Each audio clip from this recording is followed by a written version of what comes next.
দেখুন কি সুন্দর গাজর বাজার থেকে নিয়ে এলাম, ধুয়ে পরিষ্কার করে নিয়েছি। আর এখন পাকা পাকা আম পাওয়া যাচ্ছে।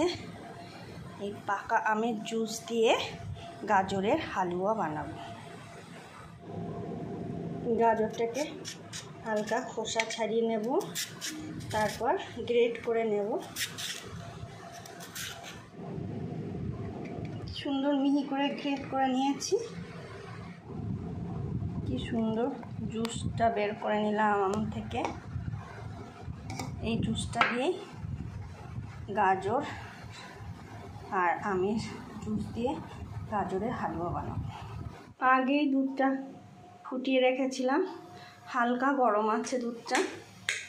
এবার আমুল দুধের গুঁড়ো, এই গুঁড়ো দুধটা দিয়ে চামচ দিয়ে ভালো করে মিশিয়ে নেব। ও 5-6 চামচ আমুল দুধ দিয়েছি। হালকা গরম থাকলে দুধটা ভালো গলে দলা পাকিয়ে যায় না। 500 গাজর গ্রেট করে নিয়েছি। কি সুন্দর হয়েছে গ্রেটটা, মিহি একদম।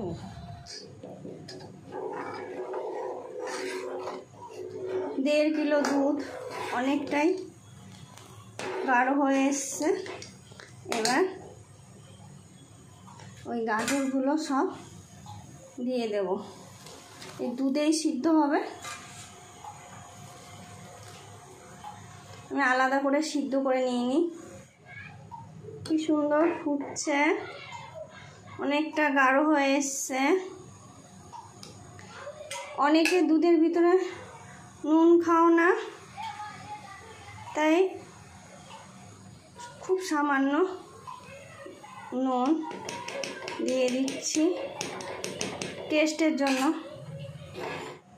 গাজরটা সিদ্ধ হয়ে গেছে। এবার চিনিটা দেব, তাহলে চিনি থেকে জল ছাড়লে সেটাও শুকিয়ে যাবে।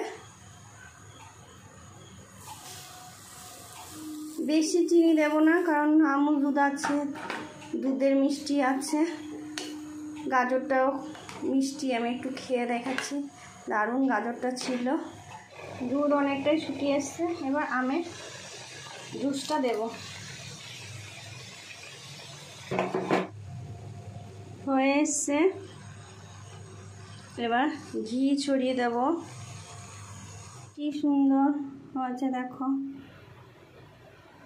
এবার কিশমিশ ছড়িয়ে দেব আর কাজু বাদাম ছড়িয়ে দেব।